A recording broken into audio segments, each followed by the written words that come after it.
今次介紹嘅咧係利東集團有4間嘅酒樓，其中一間咧就係喺鯉魚門噶啦。咁另外咧嗰3間咧就係喺呢個屯門啦，咁同埋土瓜灣啦，同埋呢一個新蒲崗嘅。咁而家我哋去緊利東酒家，就係利東集團喺鯉魚門嘅其中一間。咁呢一度咧係燒鵝好出名嘅，我哋就去睇下啦。而家咧呢個咧就係鯉魚門嘅利東酒家，就喺呢一度啦。嗱，咁呢度咧就係鯉魚門啦，環境好好。呢一度出邊咧就係戶外嘅，可以吸收清新空氣啦，有啲朋友仔。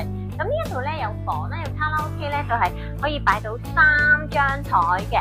咁跟住咧係可以輪椅嘅朋友啊、老人家都可以上到嚟嘅。因為咧呢一度咧要預先話俾我哋聽啦，咁有斜路上嚟嘅。咁同埋咧洗手間都係獨立嘅，係啦，喺個房度走出嚟啦。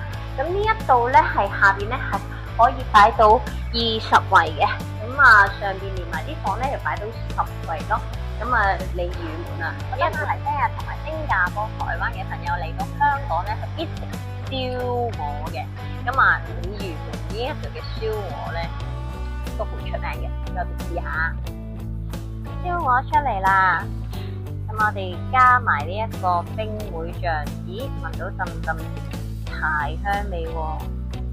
哇，香港嘅特色，香港嘅傳統風味就係咁噶啦，快啲嚟香港試下啦！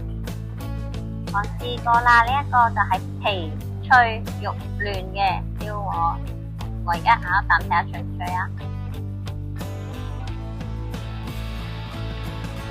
真係嗦嗦聲嘅，仲有啲油香喺度。而家嚟緊咧就係夏天啦，其實香港有好多景點咧係夏天都可以去嘅，尤其是我而家咧係身處呢個屯門嘅黃金海岸，咁啊呢個黃金海岸咧亦都可以嚟睇下風景啦，咁同埋游下水啦咁樣嘅。咁利東邊嘅集團嗰度有間粵菜餐廳咧，都係距離呢度15分鐘車程嘅啫。咁啊，我哋陣間可以去睇下啦。呢度咧就係屯門嘅利榮軒，都係利東集團嘅。咁呢一度咧係可以坐到有48席嘅。咁同埋咧呢度嘅附近嘅酒店咧係有粵品酒店同埋貝爾達酒店，亦都係屯門嘅馬鐵線附近行10分鐘。如果酒店直接行過嚟係5分鐘，所以唔使用旅遊車嘅。咁見唔見到呢度背後咧係有幾間房係有卡拉 OK 啦。咁同埋呢一度咧係可以輪椅都可以嘅，因為佢有部專 lift 咧係可以上到嚟。我大家睇下個環境先啊，幾靚㗎，見唔見到？咁啊呢一度咧係屯門啊，建榮街，咁啊亦都有扶手電梯嘅。咁啊附近嘅景點咧，屯門嘅景點就可以記住啦。咁啊同埋珠海啊嗰邊都喺珠海嗰邊過嚟都近嘅。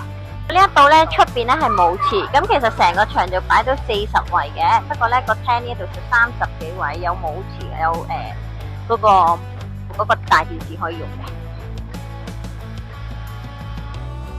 呢間咧係土瓜灣嘅利東軒，咁呢一度咧就係可以擺到30位，仲有2間房間可以做卡拉 OK 都得嘅。咁不過咧呢一度咧就唔可以用輪椅，因為咧佢只有係呢一個嘅扶手電梯同埋呢一度嘅，喺下邊嗰度咧就即上即落車。音響器材好，好聲音舉辦活動，設有舞池歡迎包場。